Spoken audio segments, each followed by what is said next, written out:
About her? Well, right now she's pretty high on my list of possible... That's impossible. As far as we know, she was the last person to see your brother alive. And I refuse to believe she could possibly be involved. I hope she isn't, but I've got to run down every lead I can get. If I don't recover the Star of Capetown, the company I represent is on the hook for $150,000. I have not filed a claim as yet, Mr. Dollar, nor do I propose to until we reach New York. I shall give you every opportunity to recover the diamond. I appreciate that, Miss Forbes. But I'm afraid it still doesn't leave me much time. I went back to my stateroom. The door was open, but I was sure I'd closed it when I left. Inside was the same lingering smell of the same lingering perfume, Forbes' favorite forever. Sheila wore it, but as far as I knew, she was still in Capetown. Then I remembered her saying that Forbes had given Helen a bottle of it. I also remembered smelling it in my Capetown hotel room just before I got slugged. I thought then it was a carryover from Sheila's earlier visit. Now I wasn't sure. I started back out of my stateroom just in time to collide with somebody in the passageway. Oh, sorry. Oh, say, partner, you sure took the wind out of my sails. Yeah, well, I'm sorry. I didn't know anyone was out here. Oh, I just passing by, partner. Stacy's the name, Ben Stacy. What's yours? Dollar. On the level? Cross my heart. Well, when I tell people I bumped into a guy named Dollar aboard a boat, I'll mean it, huh? See you around, partner. So he could have been just passing by, like he said. But if so, he moved awfully quietly for a guy his size. I locked my door and headed for the bar.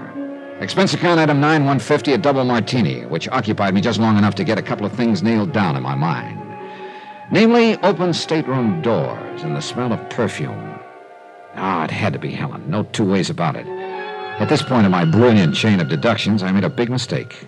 I looked down toward the other end of the bar, and the person I saw sitting there made me realize in one big hurry that my train of thought had just gotten itself derailed. Hello, Sheila. Hi, Johnny.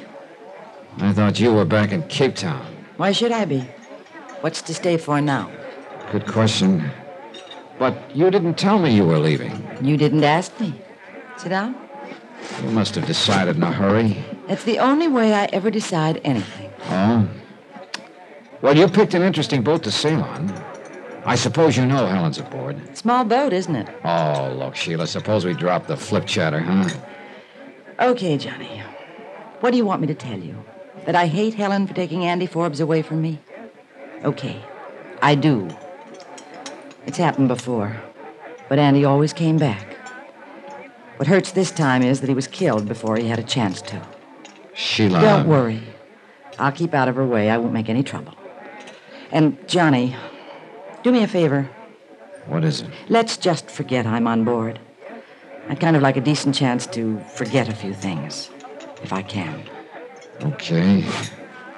Just one thing, Sheila. Yeah? Were you in my room a few minutes ago? No. On the level? Sure, why? All right, skip it. See you later. Okay. I hope you find your diamond. Thanks. I hope you find whatever you're looking for. You know what it is? No? I got news for you. Neither do I.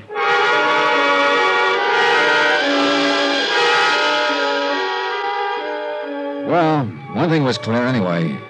If Sheila hadn't been in my stateroom, then the perfume I'd smelled must have belonged to Helen. She seemed to be getting higher on my list all the time.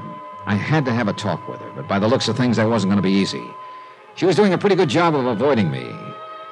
About half an hour later, though, I spotted her topside in a deck chair with Agatha Forbes. Next to them was my old buddy from the wide open spaces. Why, some of the things we got out west you just wouldn't believe. I am certain we wouldn't. I've never been there, but Oh. Hi, everybody. Well, sir, if it isn't Mr. Dollar himself. Now, I ask you ladies, if that isn't just about the most colorful name a fella Good can have. afternoon, Yes, sir. Mr. Dollar. Hope you're a little more rested, Miss Forbes. Thank you, I am.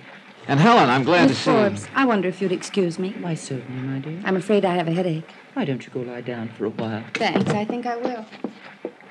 Well, now, that's kind of a chilly reception, partner. Looks like the little lady doesn't like you much. Oh, well, you can't win 'em all. Yeah, thanks. I'm sure Helen's simply tired, Mr. Dollar. Mr. Stacy here tells me he was quite a good friend of my brother's. Oh? Why, sure, partner. Andy Forbes and I was the best of buddies. Well, I didn't see you at his party the other night. Well, he asked me, of course, but I just couldn't make it. I tell you, though, dogged if I wouldn't have been there if I'd have known it was going to be old Andy's last party. Oh, excuse me, ma'am. That's all right. How long had you known Forbes, Mr. Stacy? Years, Dollar, years. Old Andy and me was always bumping into each other in the darndest places. Cairo, Paris, Copenhagen. I tell you, it was always a barrel of laughs when we got together. I'll bet. Why, I'll never forget one night in little old Dakar. We're going to be in Dakar in a couple of days, aren't we? I believe so. Oh, yeah.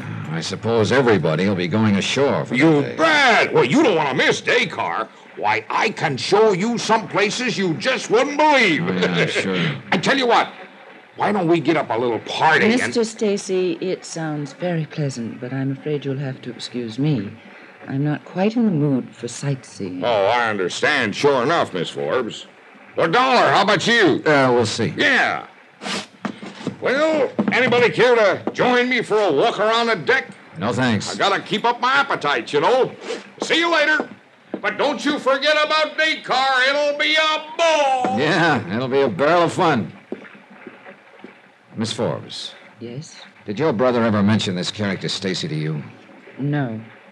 Of course, Andrew had many strange friends that he didn't mention to me. Yeah, I'm sure he did. I went back to my stateroom. This time the door was closed and there was no odor of perfume.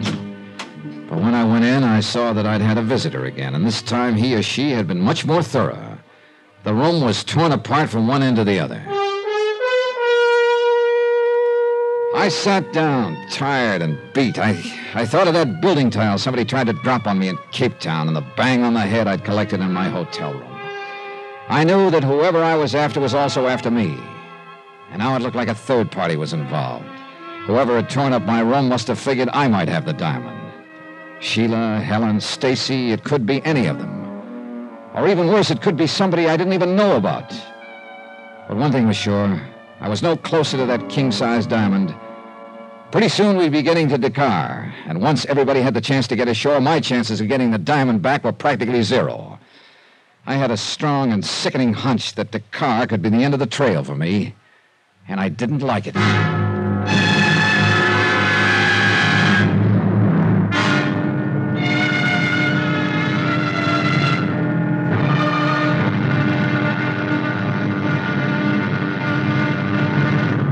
Now, here's our star to tell you about tomorrow's episode of this week's story. Tomorrow, my one good lead jumps ship the hard way. Join us, won't you? Yours truly, Johnny Dollar.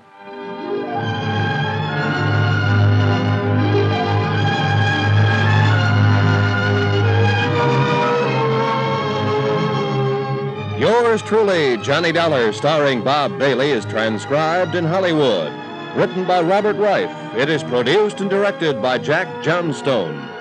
Be sure to join us tomorrow night, same time and station, for the next exciting episode of Yours truly, Johnny Dollar.